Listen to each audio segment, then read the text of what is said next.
cette réflexion et j'accueille sans plus tarder le professeur Costantino Magmo de l'Università di Bologna, dont il est aussi inutile de présenter les travaux, en attendant d'avoir le PowerPoint qui va nous permettre de travailler sur la question de l'introduction de la logique d'après quelques commentaires modistes au Tractatus. Et donc, nous allons voir comment les commentaires interviennent sur la logique, si du moins la technologie. Voilà, sur quel modisme elle travaille. Voilà.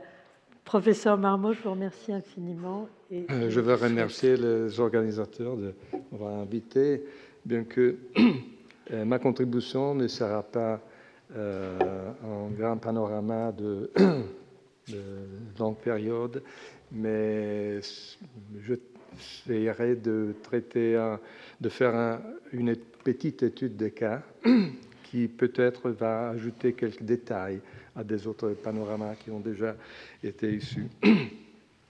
Et donc, je vais parler de deux commentaires des Tractatus de Pierre d'Espagne.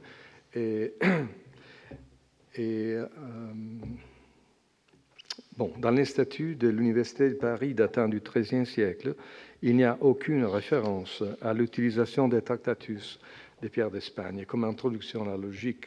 La raison en est probablement que, comme l'a souligné Derek, l'entrée de cette œuvre à Paris intervient assez tard, dans les années 60 et 70, après sa diffusion dans le sud de la France et le nord de l'Italie, montrée par les plus anciens manuscrits qui nous sont parvenus. Dans les dernières décennies du XIIIe siècle, on assiste aussi à l'adoption de Tractatus comme manuel d'introduction à la logique dans les studia des ordres mendiants, comme l'a montré bien Maïerou avant Julie et Julie aujourd'hui. Les premiers commentaires, sans aucun doute parisiens, semblent être celui attribué à Simon de Faversham. Et au même milieu, je crois, appartiennent aussi les commentaires anonymes conservés dans les manuscrits de Munich, Stadtbibliothek, desquels je vais parler.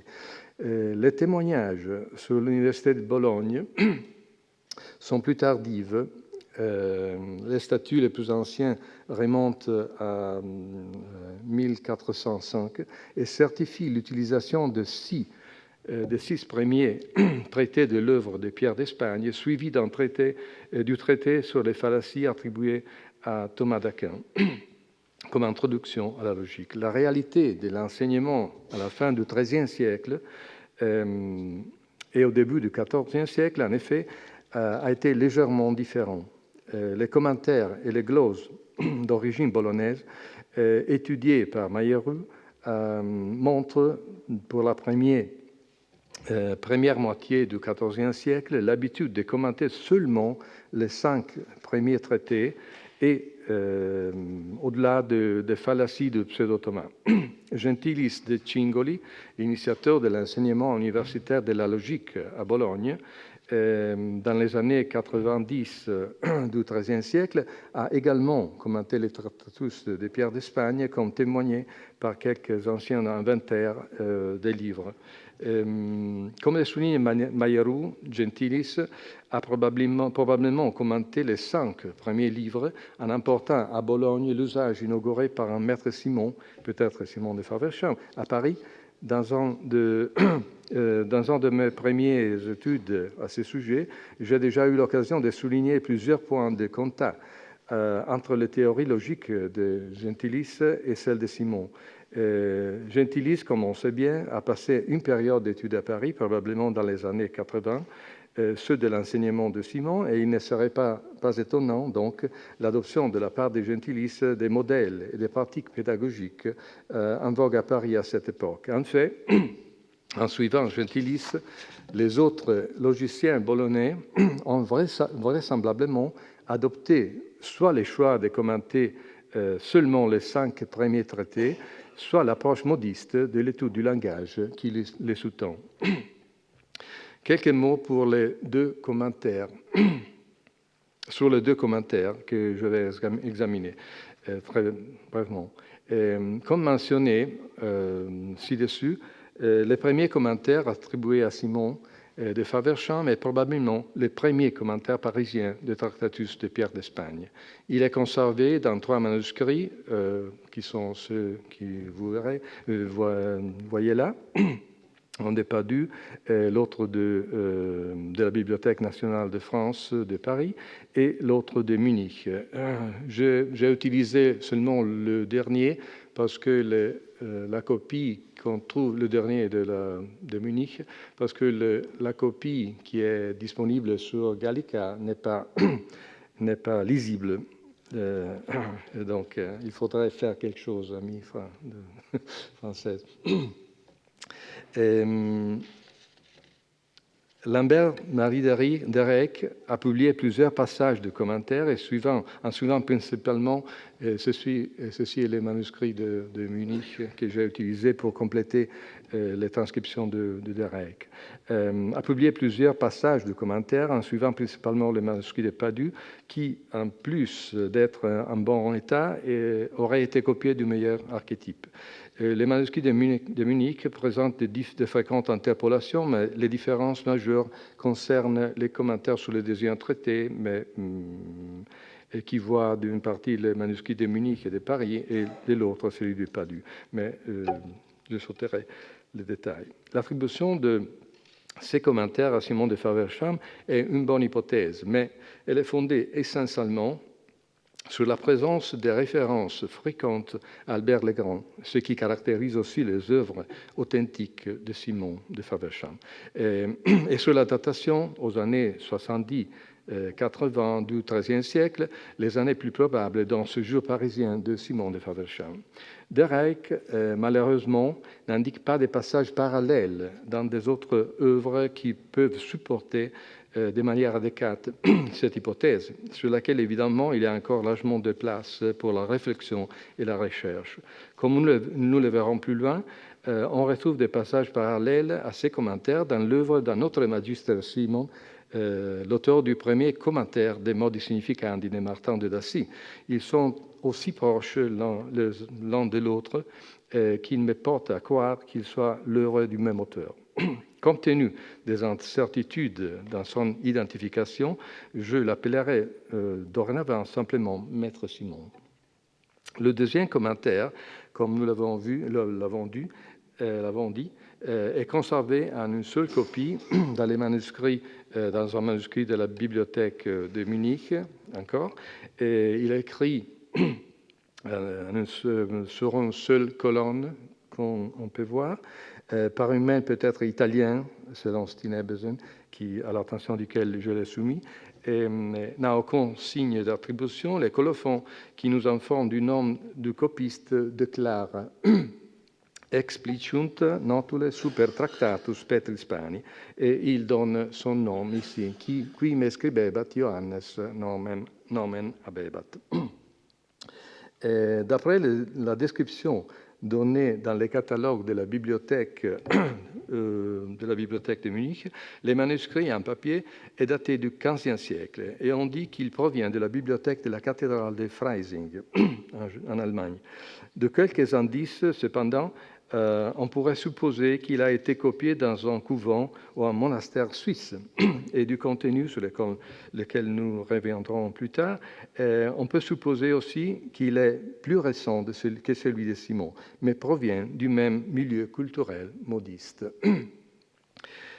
Au commencement du 5e traité sur les loci, Pierre d'Espagne utilise un argument comme exemple de l'exemplum qui, comme l'a montré Derek, change souvent dans les différents témoins du texte, indiquant chaque fois l'origine probable du manuscrit.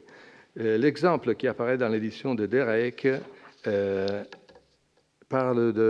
dit que c'est mal,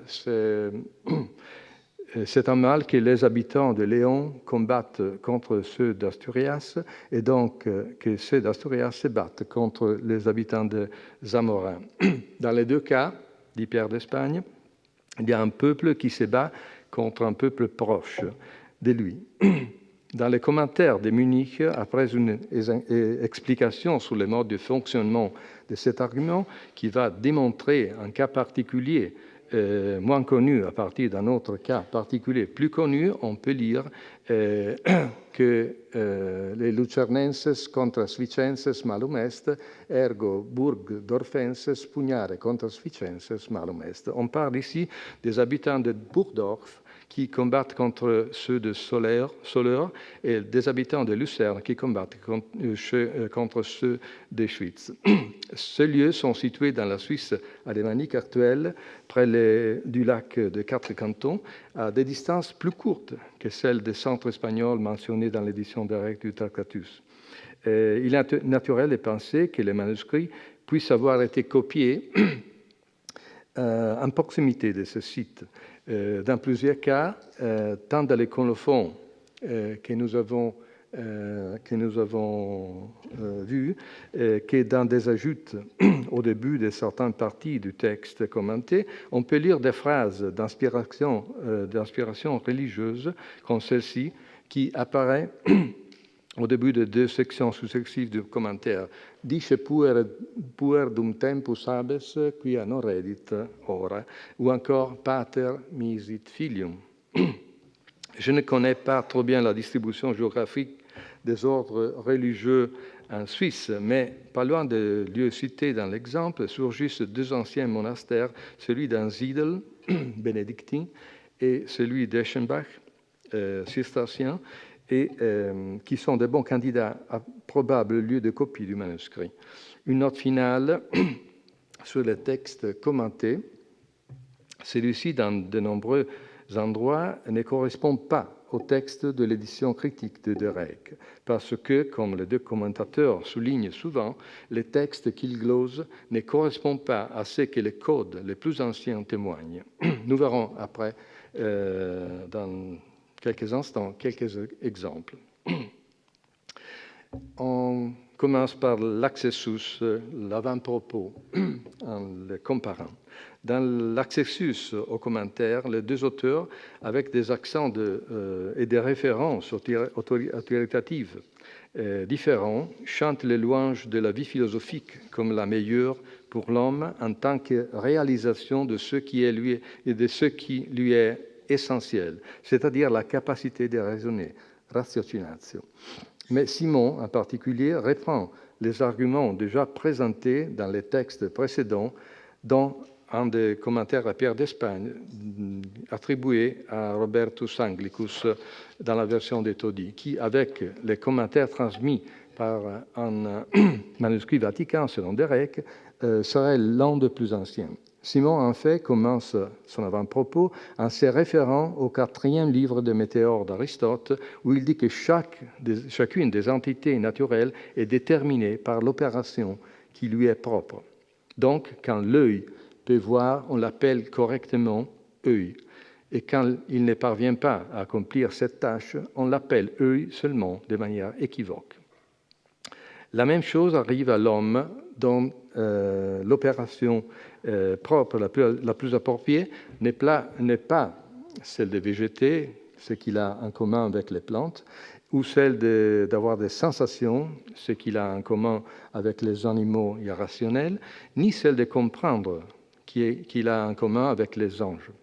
Mais les raisonnements ratiocinari, ou selon ce que suggère Jean Philopon, appelé Johannes Grammaticus, tirer des conclusions à partir de quelques prémices.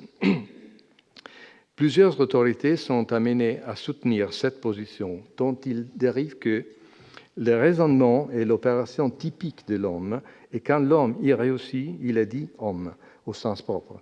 Quand il échoue, il n'est dit homme que par homonymie. Selon ce qu'Aristote suggère encore dans le second livre de Cielo, cette opération, comme elle est typique de l'homme, constitue aussi son but. Par conséquent, celui qui n'exerce pas sa propre capacité de raisonnement est un homme inutile et une vraie bête, comme a déjà rappelé Julie ce matin. D'où la nécessité de la logique sur laquelle Simon poursuit son éloge de la logique jusqu'au bout de son accessus. Une teneur similaire tient le prologue de l'autre commentaire, qui s'ouvre avec une citation des lettres à Lucilius de Sénèque. Dei munus quod vivimus, philosophiae quod bene vivimus. Le fait que nous vivions, c'est un don de Dieu. Que nous vivions bien, c'est un don de la philosophie.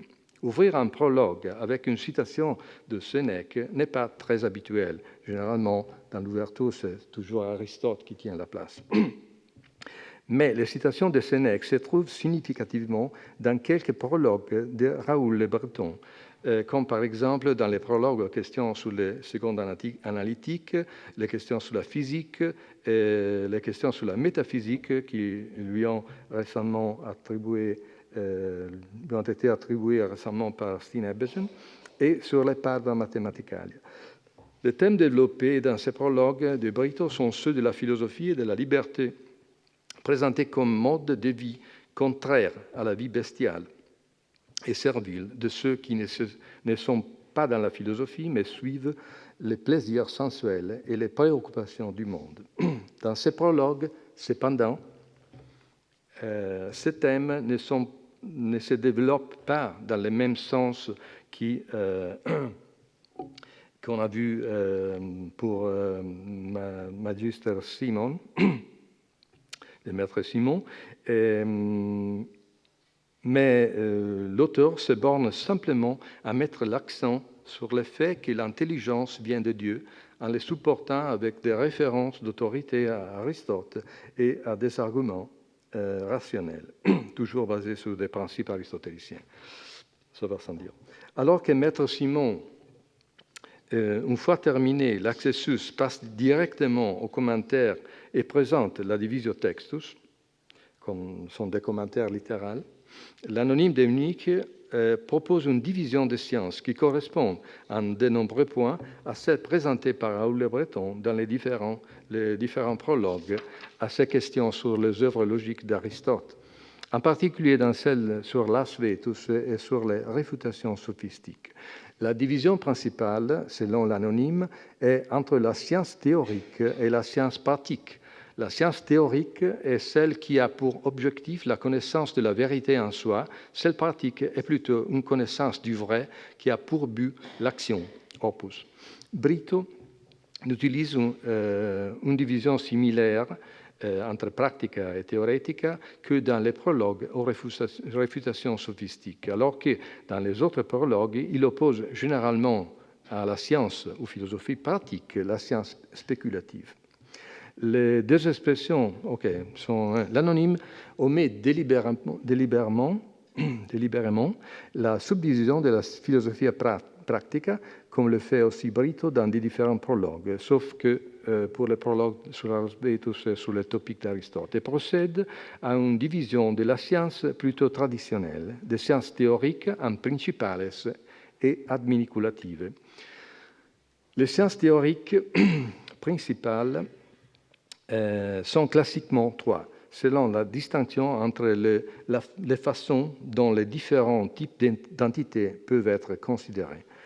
On a la science ou philosophie naturelle qui traite des entités liées à la matière et au mouvement sensible, et les sciences mathématiques avec l'arithmétique et la géométrie qui considèrent les choses comme liées à la matière et au mouvement sensible seulement selon l'être, mais pas quant à la manière de les considérer. Et troisièmement, on a les sciences métaphysiques, qui traitent des choses complètement abstraites de la matière et du mouvement sensible. C'est-à-dire, ils traitent de premières entités comme Dieu et les intelligences angéliques selon ce qui est possible pour l'homme.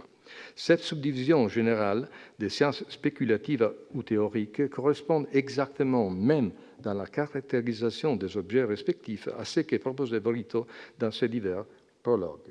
À la différence de ce que Brito expose dans la plupart de ses prologues, pour lesquels les sciences spéculatives sont seulement deux, grammaire et logique, et les sciences spéculatives adminiculatives sont seulement deux, grammaire et logique. Pour l'anonyme de Munich, il en existe trois, et elles correspondent aux sciences traditionnelles du trivium, la grammaire, la logique et la rhétorique. Voyons comme il les caractérise. La grammaire, comme le dit l'anonyme, aide à acquérir les sciences puisqu'elle étudie l'instrument de l'enseignement lui-même, c'est-à-dire les discours conventionnellement signifiants et consignifiants, par lesquels on exprime les concepts complexes de notre esprit.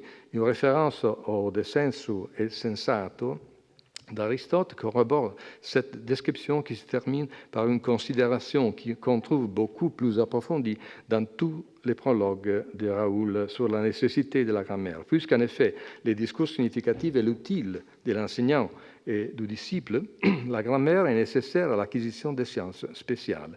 C'est très peu, en effet, ce que l'on peut trouver tout seul, tandis que c'est beaucoup ce que l'on peut apprendre des autres. La rhétorique est décrite par l'anonyme comme la discipline qui aide à l'acquisition des autres sciences, car elle étudie l'ornement du discours. Les discours bien tournés, il entre plus facilement dans l'âme de l'auditeur, et puisque, comme on l'a dit, la connaissance s'acquiert surtout grâce au discours du maître, l'utilité de la rhétorique est évidente.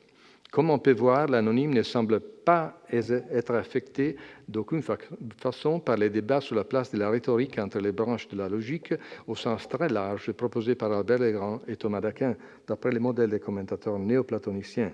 L'attitude envers la rhétorique correspond à celle tenue par Brito dans la plupart de ses prologues, où il ignore complètement ou la mentionne très brièvement, comme dans l'avant-propos à ses questions sur les topiques d'Aristote. Cependant, dans ce dernier texte, l'accent ne tombe pas sur les discours fleuris, mais sur les discours au syllogisme persuasif, auxquels il faut faire appel quand on ne peut pas trouver des arguments plus forts ou plus certains.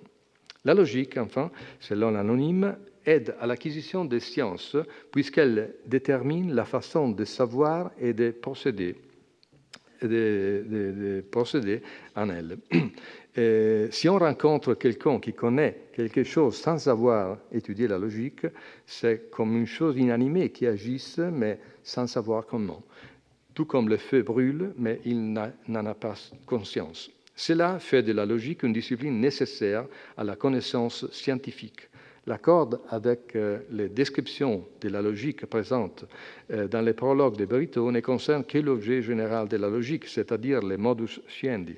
Il n'y a aucune mention, cependant, des agents naturels qui manquent de conscience. Celui qui acquiert la connaissance sans avoir suivi une méthode est comme quelqu'un qui a une compétence implicite et qui n'est pas capable d'expliquer comment il y est parvenu, et encore moins d'enseigner ce qu'il connaît. Contrairement aux prologues et aux œuvres logiques de Raoul, ici l'anonyme ferme son accessus avec une subdivision des parties de la partie de l'œuvre commentée, c'est-à-dire les Tractatus de 1 à 5, qui suit les modèles de division logique classique et qui est très proche de celui présenté par Brito dans l'avant-propos à ces questions sur l'ars vetus. Puisque toutes les manières de savoir sont liées au syllogisme, c'est à partir des façons de considérer cela qu'on doit commencer. Le syllogisme peut être considéré de deux manières, en soi ou de manière absolue, en général, et alors, il en est question dans les chapitres sur le syllogisme, c'est-à-dire les quatrièmes traités, ou dans la division de la logique aux premières analytiques. S'il est considéré lui-même, alors il en est question dans les chapitres sur le syllogisme, et si nous le considérons dans ces parties, on peut avoir les parties subjectives, c'est-à-dire les types de syllogisme, ou les parties matérielles. Si on a affaire avec les parties matérielles, ils peuvent être éloignés, et donc sont les termes, et on a affaire avec ça dans les Tractatus 2 et 3, qui correspond aux prédicables de Porphyre et aux catégories. Si on a affaire avec les parties plus proches, matérielles proches, c'est-à-dire l'énoncé, les énoncés, les propositions, on traite ça dans les premiers Tractatus et dans les De Interpretatione. Si on a affaire avec les types de syllogismes ou la matière, ils se divisent selon la matière dont il traite. Si elle est nécessaire, on a le syllogisme démonstratif qui est discuté et enseigné dans les secondes, démontré dans les secondes analytiques, mais il n'y a pas question ici de ces problèmes parce que, comme dit l'anonyme, il est trop difficile. Et donc, il faut l'étudier plus avant, quand on a déjà avancé. Si on a une manière probable, on a affaire avec les syllogismes dialectiques et donc avec ce qui est traité dans les cinquièmes tractus et dans les topiques. Si la matière est apparente, on a affaire avec les syllogismes sophistiques, qui est l'objet du septième tractatus ou des fallatio minores, qui sont celles de Pseudo-Thomas, et dans les réfutations sophistiques, naturellement. La division des traités du premier au septième ainsi déterminée, l'anonyme ne mentionne pas les sixièmes, et les traités du huitième au douzième, qui sont tous dédiés aux propriétaires des termes, correspond à la division des livres de la logique Vetus et Nova, proposée par Raoul Le Breton, comme on voit ici. L'analyse des deux accessus au commentaire des Tractatus de Pierre d'Espagne montre que les deux œuvres ne sont pas très proches. Elles partagent des thèmes assez généraux et traditionnels, comme l'exaltation de la vie philosophique, quoique avec des accents différents ou très prévisibles. Tous les deux mettent l'accent sur le caractère à la fois élémentaire et d'introduction de l'œuvre commentée pour un public d'étudiants qui connaissent seulement les rudiments de la grammaire latine, mais procèdent d'une manière fort différente. L'accessus du commentaire de Munich apparaît cependant plus proche des prologues composés par Raoul Le Breton comme introduction à ses propres collections de questions sur la logique. L'impression est confirmée par les autres points que je vais toucher, c'est-à-dire le rapport entre grammaire et logique et la définition de normes, verbes et propositions. Au chapitre 3, nous avons vu dessus comment l'anonyme de Munich, Raoul Le Breton, caractérise la grammaire comme la discipline qui enseigne à se servir de l'outil linguistique sermo significativus, essentiel à la fois pour l'enseignement que pour l'apprentissage. Aucun d'entre eux ne fait référence aux modi significandi ou à la grammaire spéculative, bien que, comme nous le verrons, quand les deux comparent les différentes définitions grammaticales et logiques des constituants syntaxiques fondamentaux de l'énoncé, c'est-à-dire du nom et du verbe, l'approche modiste constitue un élément fondamental. Avant d'arriver à ce point, je voudrais d'abord expliquer comment les deux commentateurs sollicités par les textes de Pierre d'Espagne discutent de la comparaison entre les deux disciplines, grammaire et logique, en suivant des procédures et en partant des prémices et tirant des conclusions assez différentes, ce qui souligne une fois encore leur indépendance mutuelle. Au début du traité d'introduction de Pierre d'Espagne soutient que la dialectique est l'art des arts et la science des sciences, qui montre la voie au principe de chaque méthode. Par conséquent, la dialectique a la priorité dans l'acquisition de chaque science. Je mets en gras les textes qui n'apparaissent pas dans l'édition de Rec, mais fait partie quand même du texte commenté selon la tradition représentée par les manuscrits vaticains Reginensis 1205, que vous voyez ici. Il est accessible sur Digivat Lab, Digivat App, je ne me rappelle pas comment ça s'appelle, mais le site de la Bibliothèque apostolique vaticaine, qui a beaucoup de manuscrits à disposition. Ce texte, dans les deux commentaires, ainsi que dans les commentaires précédents attribués à Robertus Anglicus, donne l'occasion de discuter du problème de la priorité de la grammaire par rapport à la logique. Ainsi, en effet, Maître Simon met en question la position de Pierre d'Espagne. Cela, il dit, ne semble pas être vrai, car d'abord, les étudiants parvi, qui sont de petits, doivent étudier la grammaire avant la logique. Et de manière similaire s'exprime l'anonyme de Munich. Et après avoir expliqué le sens du texte de Pierre d'Espagne, il ajoute « Mais en ce qui concerne la grammaire, il semble y avoir un doute, puisque aux jeunes, juvenes, auxquels on enseigne pour la première fois la logique, on doit d'abord enseigner la grammaire, qui traite du discours significatif, sans lequel il n'est pas possible d'exprimer les concepts de l'esprit. En effet, il est nécessaire que l'étudiant connaisse la signification du nom syllogisme avant de pouvoir les discuter en logique. La solution proposée par Maître Simon est complexe et repose sur les nouveautés de la grammaire modiste. Il distingue deux premiers types de logique, c'est-à-dire la logique naturelle et la logique artificielle, et trois types de grammaire, c'est-à-dire la grammaire positive, la grammaire usuelle et la grammaire spéculative ou régulière. En donnant pour chacune d'entre elles une description précise qui correspond à celles qui peuvent être lues dans les commentaires des Modi Significandi de Martin de Dassy, qui a été composé par l'autre Maître Simon, selon les tableaux.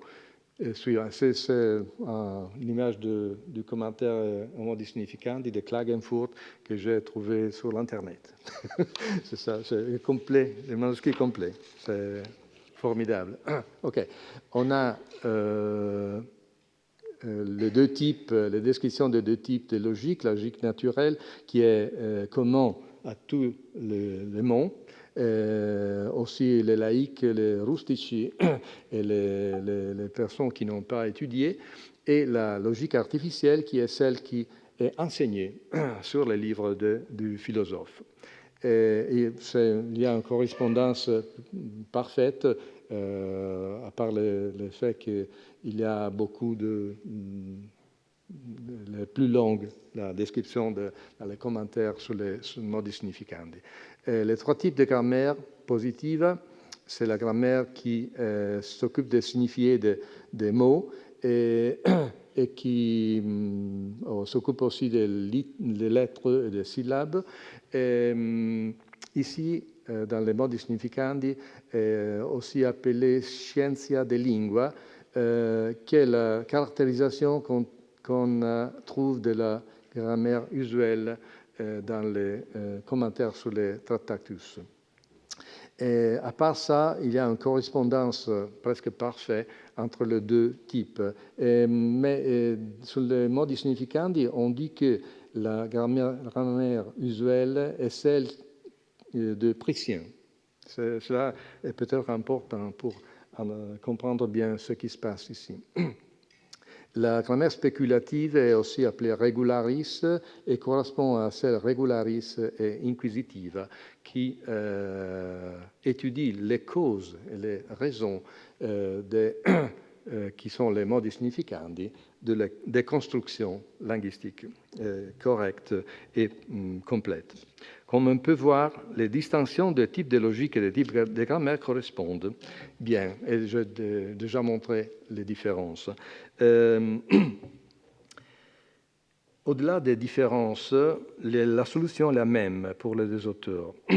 D'une part, la logique naturelle commune à tous les hommes précède tout type de grammaire et toutes les sciences. D'autre part, la logique artificielle précède la grammaire spéculative ou régulière, mais non la grammaire positive et usuelle, qui précède non seulement la logique artificielle, mais toutes les sciences. Donc, on a la logique naturelle, la grammatica usualis est positive, la logique artificielle et la grammaire spéculative, dans l'ordre qui est établi. Comme nous l'avons vu, l'anonyme de Munich soulève un doute similaire à celui traditionnellement soulevé à propos du passage in acquisitione scientiarum. La solution n'inclut pas explicitement les distinctions mentionnées entre différents types de logique et différents types de grammaire, mais elle reste implicite. Tout d'abord, en effet, il rappelle la distinction classique entre la science du fait, scientia quia, et la science du pourquoi, scientia propter quid, et affirme que la science de ce que se produit des principes communs et des arguments persuasifs et faibles précèdent la logique, qu'il fait référence à une distinction interne à la grammaire est évident de ce qu'il ajoute, à savoir que les étudiants apprennent d'abord les sens des mots et reconnaissent une phrase correcte et complète, congrua et perfecta, comme un homme court, homo currit, par opposition à de cet homme court, currit hominis, bien qu'ils ne savent pas pourquoi et ils ne connaissent pas les causes et les principes nécessaires.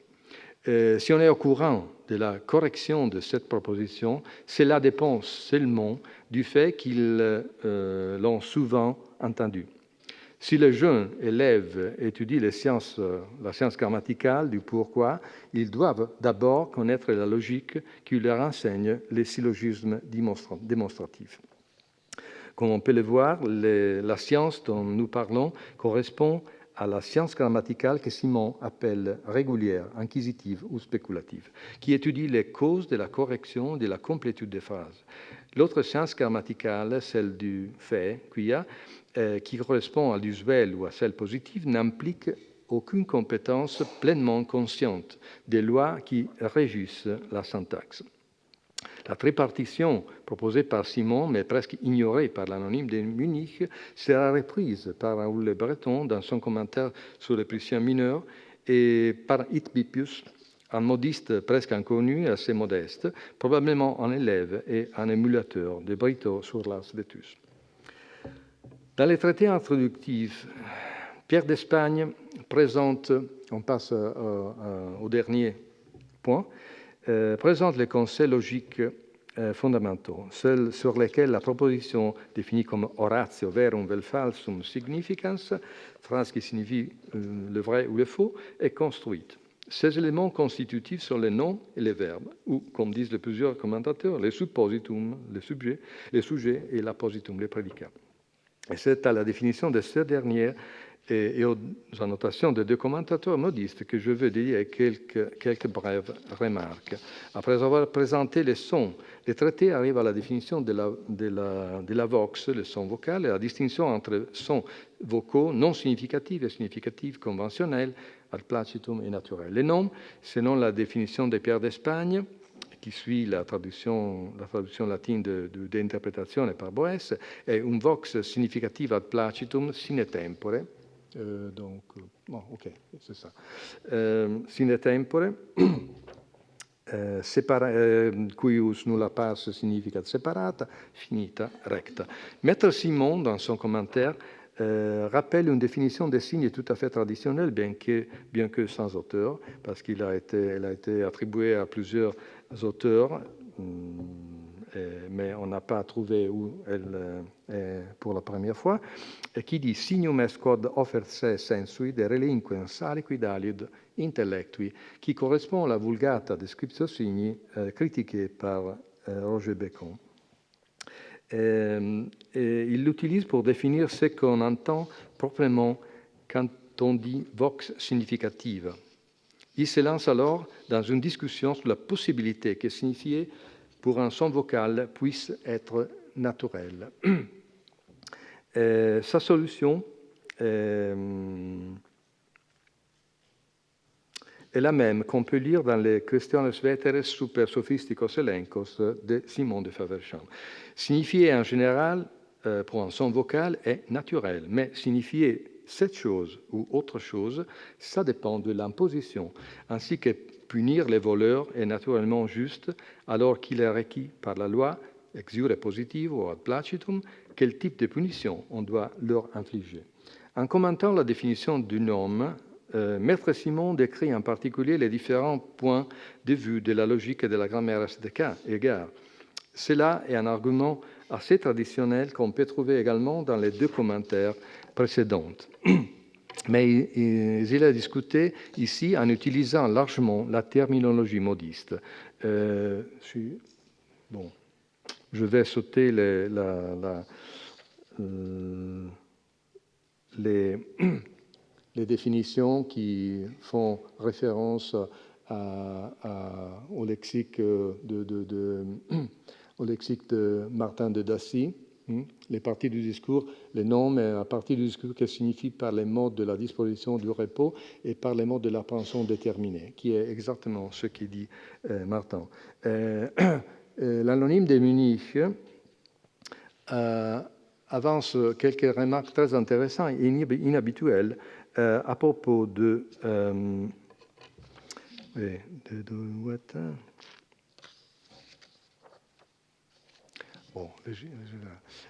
sur la mutabilité des langues par rapport à l'usage. Il décrit ce qui se passe au commencement. Au début, les hommes sages ont choisi certaines associations vocales, voces, pour signifier certaines choses, et ensuite ils ont enseigné ces significations aux autres afin qu'ils aient commencé à les utiliser dans ce sens. Les mots, grâce à une utilisation continue, conservent leur signification, mais ils peuvent aussi la perdre si leur utilisation est interrompue, parce que quand la cause cesse, l'effet cesse aussi. C'est ainsi que certains mots devenus obsolètes renaissent à vie nouvelle, il a renascuntur queiam cecidere, où ceux qui sont maintenant parmi les plus utilisés disparaissent, si c'est ça ce que l'usage prescrit. Il y a aussi une autre intéressante question qui a à faire avec la définition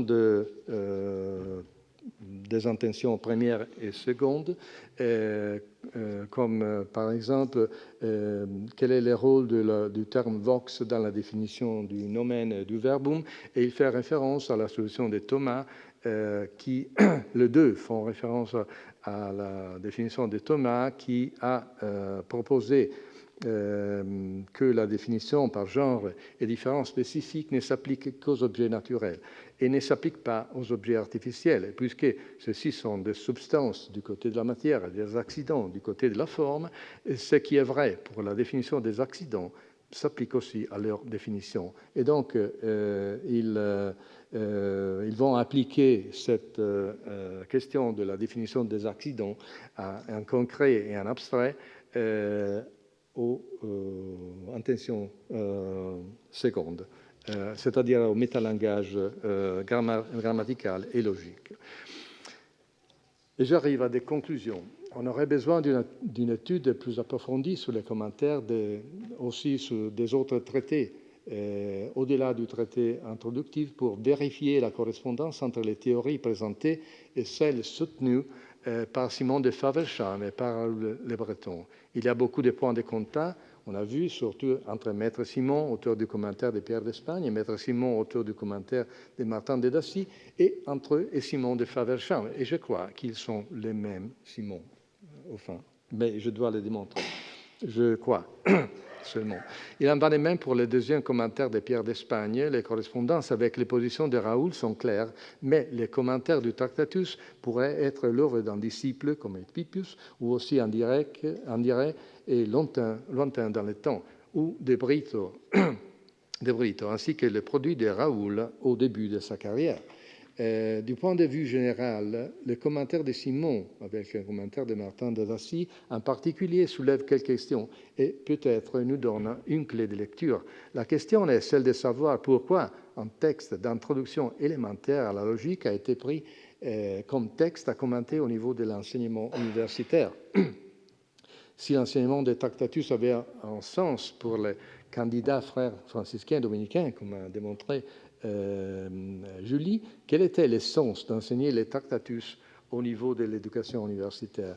Peut-être les étudiants de première année ont commencé à ressentir la difficulté d'une approche directe au texte d'Aristote, d'où la nécessité d'adopter les Tractatus de Pierre d'Espagne comme une sorte de manuel en fonction de ice-breaking pour les débutants.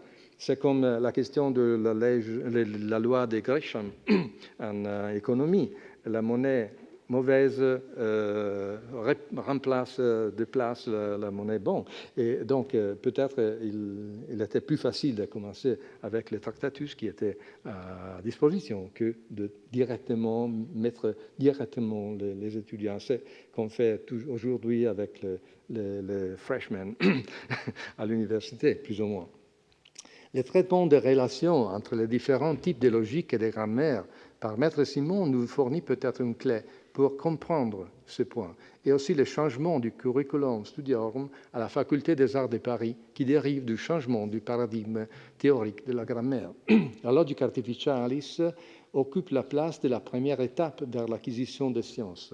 Si la condition préparatoire pour faire face à cette première étape est l'étude des Tractatus de Pierre d'Espagne dans l'orientation modiste de la Faculté des Arts de Paris de la fin du XIIIe siècle, ceux-ci ne sont pas étudiés dans leur totalité, mais seulement en partie, excluant complètement les traités sur les propriétés des termes.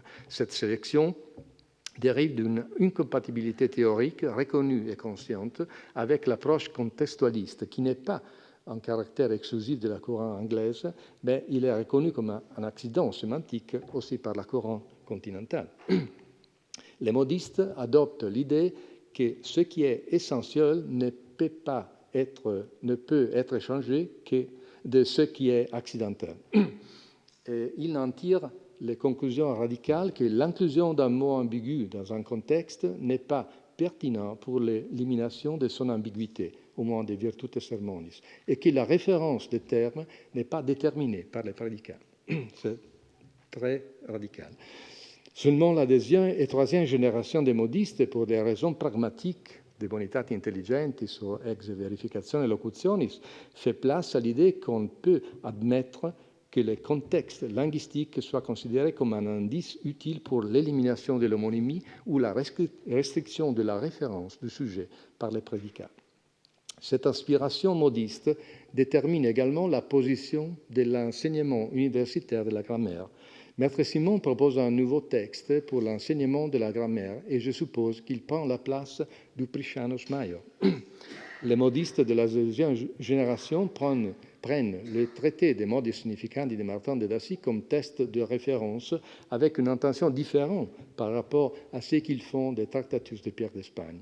Les modis significandi ne sont pas présentés comme un résumé des Prisciens, mais comme un traité de grammatica speculativa, une réécriture de la grammaire traditionnelle sous forme d'une science aristotélicienne.